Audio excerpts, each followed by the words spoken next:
जे आपल्याला ज्ञान दिलं, बाप ज्योतिबा ज्याच्यासाठी झटला, याला मारण्यासाठी लोक पाठवले होते मावशी.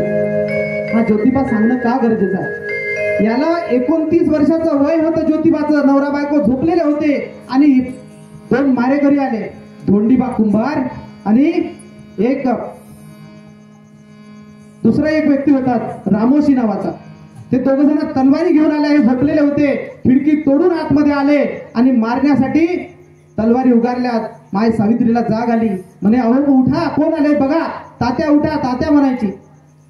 आणि ज्योतिबाने जेव्हा पाहिलं तेव्हा 2 नंग्या तलवारी समोर तळपत होत्या. आणि त्या तलवारी पाहिल्याबरोबर ज्योतिबाने विचारलं, का रे? ओळखीचे लोक होते, गुंडागिरी प्रवृत्तीचे होते. कशासाठी आलात? का मारायचं आहे मला तू? नाही तात्या, तुम्हाला आज मारणार, मारल्याशिवाय सोडणार नाही. वय होतं 29 वर्षाचं. सावित्रीला म्हणते, सावित्री यांना काहीतरी भेटत असेल. माय सावित्री त्यांना विचारते, 2 गुंडांना, दरोडेखोरांना विचारते, तुम्ही का मारताय मला? आम्ही तुमचं काय बिघडवलंय? म्हणे तुम्ही बिघडवलं नाही, पण तुम्हाला मारण्यासाठी आम्हाला 1000 रुपयाचं पारितोषिक मिळतं. का पारितोषिक दिलं असेल मावशी 1000 रुपयाचं मारणाऱ्याला? बाप ज्योतिबाला आणि माय सावित्रीला मारण्यासाठी 1000 रुपयाचं पारितोषिक का दिलं गेलं असेल? 1000 रुपयाची किंमत किती होती सांगू? त्या काळामध्ये 1880 साली लॉर्ड लिटन नावाचे भारताचे व्हाईसरॉय त्या पुणे शहरात येणार होते आणि संपूर्ण पुण्याला सुशोभीकरण करण्याचा खर्च होता. पुणे शहर केवढं आहे माहिती आहे आपल्याला?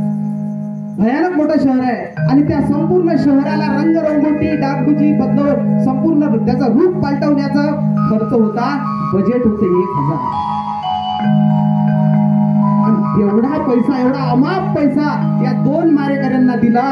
का दिला होता? कारण हे गरिबाचे पोरं शिकले नाही पाहिजे.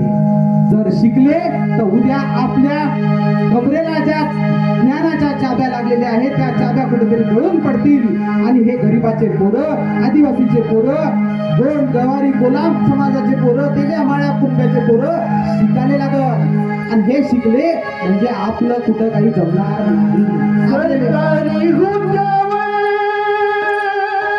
आपल्याला पूजा पाठीला कोणी बोलावणार नाही. म्हणून यायला मारा म्हणजे मारा, किती पैसे लागले तरी चालेल, पण हे जिवंत राहता कामा नये.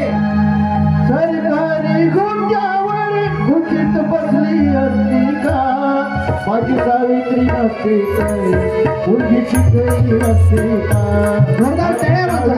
आपण त्या घरात जाऊ शकलो नाही, सावित्रीला सहकार्य करू शकलो नाही. त्वरित आज ही सावित्री बसली असती का?